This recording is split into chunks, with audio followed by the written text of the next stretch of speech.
Welcome to Module I in our Garden School's educational programme, From Small to Big, Seeds and Germination. In this module, we shall learn about the structure of seeds and the relationship between seeds and the environment.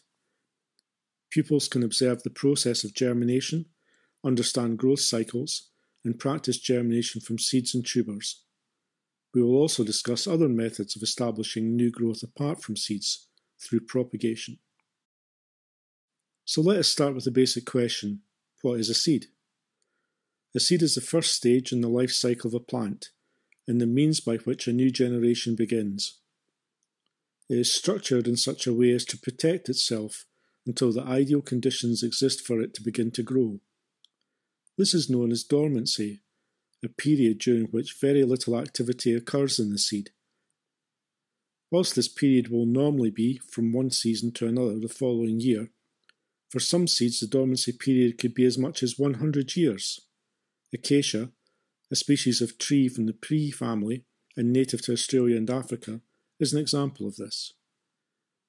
A seed will typically consist of three parts. The embryo is the small immature plant, and this is protected by the seed coat, or testa. The embryo consists of a radicle, which will develop into the roots of the seedling, and a plumule, which will develop into the shoot system. Also contained within the seed coat is the food store, which provides vital nutrients for the embryo once it has started to grow. When we eat things such as rice, it is the food store, or endosperm, that we are really eating. Did you know that 2/3 of all human calories come from eating this? The start of this growing process is called germination. In order for the seed to germinate successfully, certain conditions are needed. The supply of water is the first element. During its dormancy stage, the water content in the seed may be as low as 10%. In order for it to thrive, 70% water content is needed. Water is absorbed through the seed coat, and this becomes soft. You can think of it like being a sponge. The next thing the embryo needs is oxygen. We can find oxygen pockets in soil, but it is important that the soil or compost the seed is in is not too wet, as the seed can become waterlogged, unable to take in the oxygen and perhaps causing it to die. The next most important condition is temperature. Too cold, and the seeds may remain dormant as they do not think that the growing season, and therefore their chances of survival, has started yet. Different species of plants grow at different temperatures, and the same can be said of their germination process. So it is important to research the optimum temperature for germination to occur in the seeds you want to grow. Other factors that will have an impact on the growth of your seed into a seedling are nutrients, which can be found in the seed store at the start of the process and in the soil thereafter, light, and of course, time. When the seed germinates, it will emerge from the radicle in the embryo, going through the seed wall, which has now softened due to its water intake. Let's look at the following example of a bean cycle. This is a drawing showing a bean from germination to full growth. On the left, we see the radicle emerge from the embryo and develop a root system, whilst the plumule starts to show the beginning of shoots.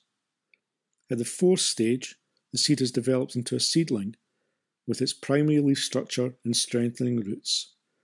As time passes, the beanstalk grows, flowers arrive, and from these flowers, bean pods grow. The pod eventually drops the fully developed beans, and the process can begin again.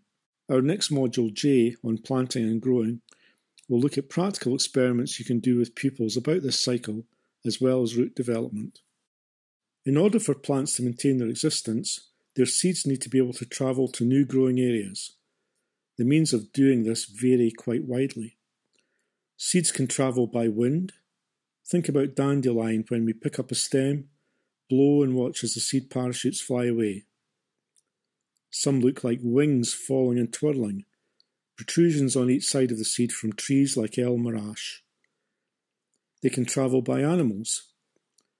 Birds eating small fruits like currants and blackberries drop seeds as they pass through their digestive systems, while some seeds cling onto the fur of animals as they brush past them. In humans, think about the plant cleaver, better known as sticky willies, which attach themselves to your clothes or skin when you walk past them. Brush them off and you're acting as a seed disperser. Humans can also spread seeds when casually dropping the seed of a freshly eaten cherry from its tree, and of course by our interest in planting seeds in our gardens and veg patches.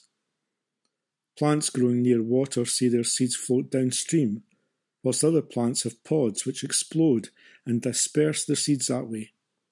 Check out the activities section of our website for links to some great videos of this. There are some other ways apart from by seed that new plants can be formed from their parent. Cuttings can be taken from branches of bushes like blackcurrants and placed directly into soil. These establish root systems quite quickly, and new bushes will be ready to bear fruit within a couple of years. Having pupils take cuttings, design labels for them, and monitor their growth is a great way to engage children in learning about growth cycles.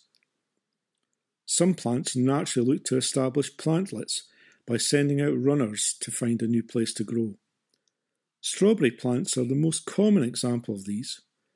The parent creates an elongated stem along which there will be nodes that produce roots in the small plant.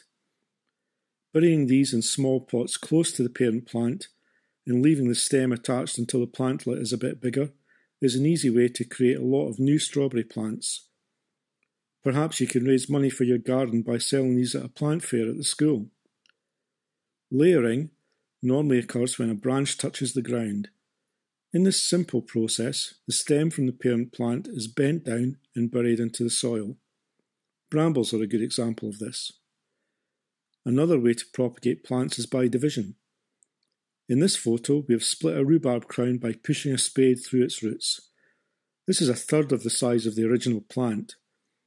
Once the roots are covered with soil and the top exposed to a bit of frost, we hope that we will get lots of rhubarb to eat in future years.